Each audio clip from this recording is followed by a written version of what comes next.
Қайырлы күн достар, Әсел Шебер каналына қош келдіңіздер. Бүгін сіздермен көпшілікке ұнап жүрген осы картинаның үлкен гүлін тоқитын боламыз. Видеоны көріп бастамас бұрын менің каналыма тіркеліп, қоңыраушаны басып қоюды ұмытпаңыздар. Менің жібімнің құрамы 80% полиэстер, 20% люрекстен тұрады. Бұған сәйкес келіп тұрған крючоктың номері 3,5 мм.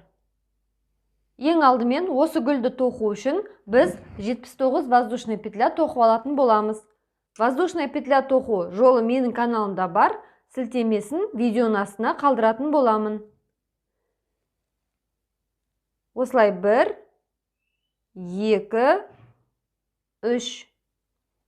Осылайша біз 79 воздушный петля тоқимыз.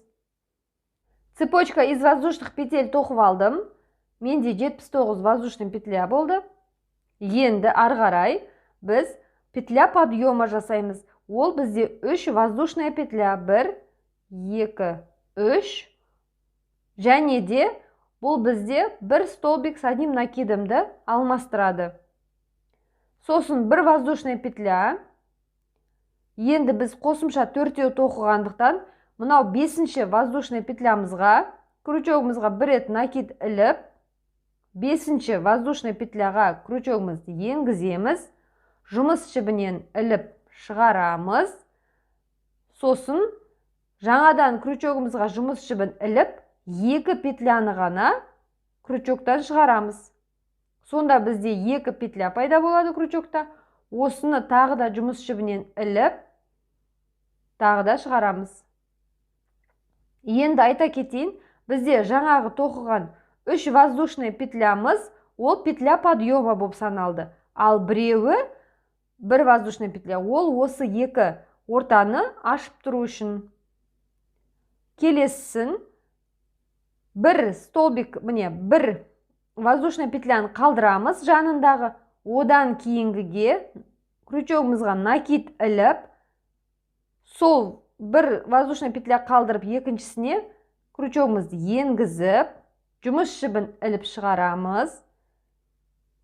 Енді тағы да жұмыс жібін іліп крючогымызға 2 петляны шығарамыз. Осыдан кейін тағы да 2 петляны жаңа жұмыс жібін іліп шығарамыз. Сонда бізде тағы да столбик с одним накидом пайда болды. Енді бір воздушный петля жасап, келесі мынау тоқылған столбик с одним накидом воздушный петлясына тағы да бір столбик с одним накидом тоқимыз. Міне, накид ілдік. Крючогымызды қайтадан осы тоқылған столбик с одним накидом тоқылғанға енгіздік. Воздушный петляға шығарамыз, жұмыс жібін іліп. Жаңадан жұмыс жібін іліп, 2 петляны крючогымыздан шығарамыз. Және тағы да жұмыс жібін іліп, 2 петляны шығарамыз. Сонда бізде 2 столбик с одним накидымның ортасында бір воздушная петля тоқылып тұр. Екеуі осылай V-образный болып, ортасында орын қалды. Осылайша келесісін тағы да бір воздушная петляны қалдырамыз. Соның жанына накид іліп, осы воздушный петляға крючогымызды енгізіп жіп шығарамыз. Енді 2 петляны жаңадан жіп шығарып крючоктан шығарамыз. Және келесін тағы да жаңадан жіп іліп, осылай тоқимыз. Біз бір столбик с одним накидом тоқып алдық. Бір воздушная петля. Қайтадан накид іліп, осы тоқылған жерге екінші рет тағы да столбик с одним накидом тоқимыз. Столбик с одним накидом тоқу менің каналымда бар, сілтемесін видеоның астына қалдыратын боламын. Біз осылайша қатардың соңына дейін, яғни бір қазір воздушный петля қалдырамыз, екіншісіне столбик с одним накидом тоқып, және бір воздушный петля тоқып, накид іліп, тағы да дәл осы воздушный петляға тағы да бір столбик с одним накидом тоқып, қатардың соңына дейін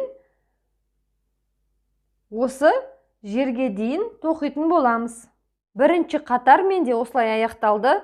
Ең соңғы міне столбикқа, воздушный петляға бір столбик с одним накидом, воздушный петля және бір столбик с одним накидом тоқыдым. Әр столбиктардың арасында осындай орын бар. Осы жерлерге қазір тоқымамызды бұрамыз. Міне бұрып алдық. Енді осы ашық тұрған жерлерге әрқайсына бір-бір жапырақтан тоқимыз. Ол үшін біз біріншісіне крючогымызды енгізіп, жұмыс жібін іліп, крючоктағы петлядан да шығарамыз. Енді осы ашық жерге 3 воздушный петля подъема, бір накид жасап, тағы да бір столбик с одним накидом тоқимыз. Дәл осы жерге 3 воздушный петля тоқып, 2 столбик с одним накидом тоқимыз. Міне біреу, міне екінші. Сонда бізде осылай жапырақтың орны пайда болып жатыр.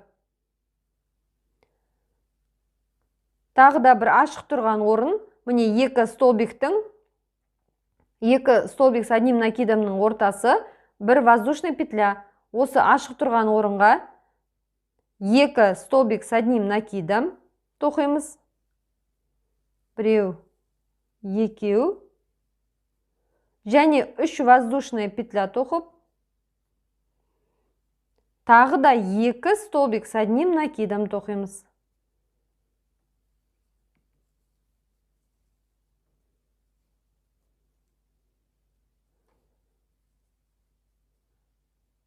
Міне ашық жерге тоқыдық және тағы да ашық жерге.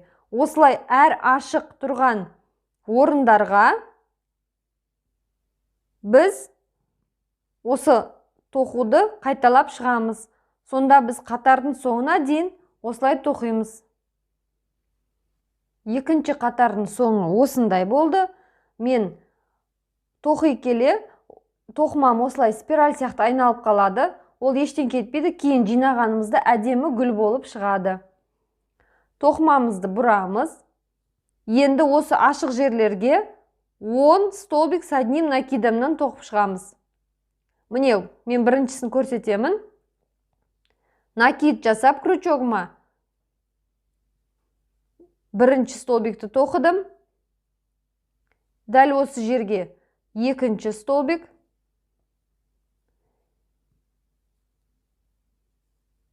Үшінші столбик. Осылайша міне 10 столбик с одним накидом тоқимын.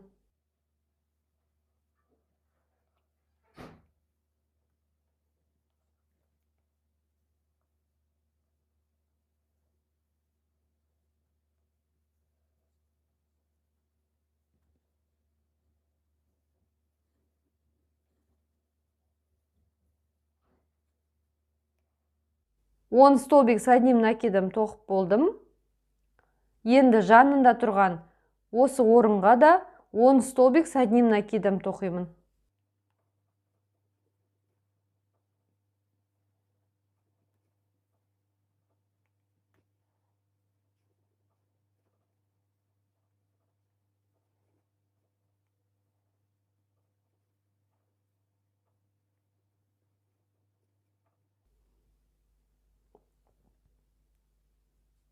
Осылай бізде әр ашық тұрған орындарға тоқылғанда тоқымамыз әдемі болады. Қатардың соңына дейін, осы жерге дейін дәл солай тоқып шығамыз. Қатардың соңы тоқымамыз аяқталды. Енді жібімізді ұзындау етіп қиямыз. Бізге қазір гүлді жинағанда ол жіп керек болады. Сондықтан ұзындау етіп, артығымен алдым, қиып.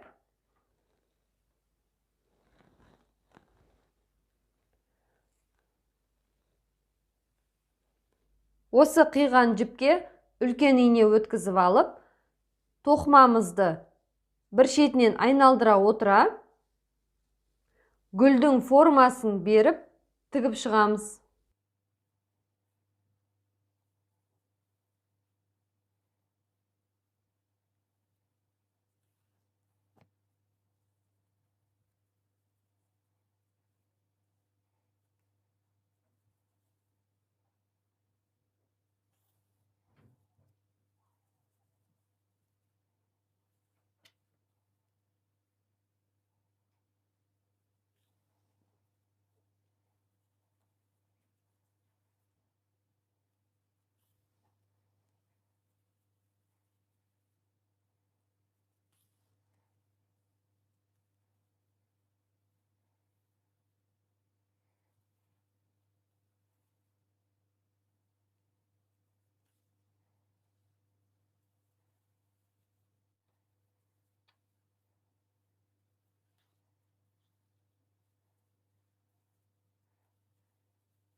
Осылай біздің гүліміз дайын болды. Менде тағы бір гүл бар, сары жіптен тоқылған. Енді осыны тігіп шығатын боламын.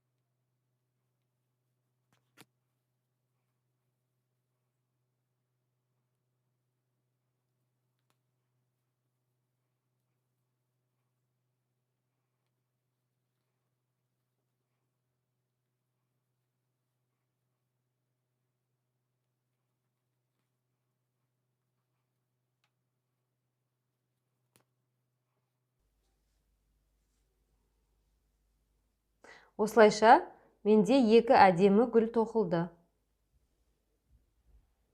Видео ұнаса лайк басып, пікір қалдыруды ұмытпаңыздар. Барлықтарыңызға сәттілік.